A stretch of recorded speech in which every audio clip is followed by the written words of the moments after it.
As I've addressed a few metaphysical concepts with you in previous videos, I can now shed some light on how this transformed my physical well-being and was able to find the path to healing outside of our conventional methods in the modern healthcare system.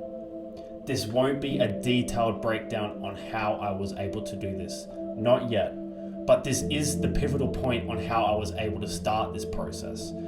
I could only go down the path of putting myself back together after completely making a wreck of myself by accepting that this is now where I'm at, and where I decide to go from here is ultimately my choice.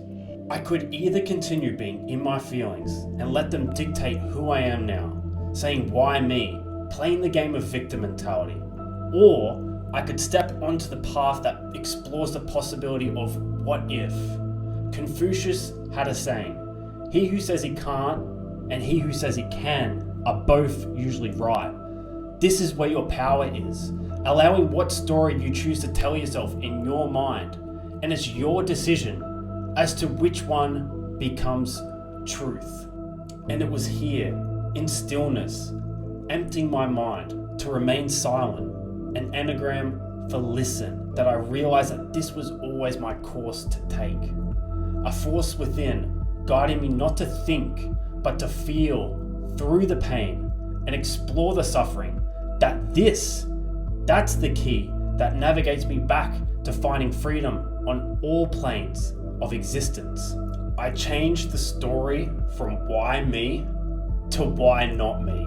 I went from believing in a possibility to knowing that if I stay the course and get out of my own way, I will make contact with the intelligent force that allowed me to make an absolute wreck of myself, for it to only show me how to put myself back together again. I don't subscribe to any one specific religion, but I do respect and see truth in all of them, which lies one single universal truth. However, this does remind me of a Bible verse that I've heard before, and it goes, "Then I heard the voice of the Lord, saying, 'Whom shall I send? And who will go for us?' And I said, 'Here am I. Send me.'" And going down that path was the most challenging but liberating experience in my life.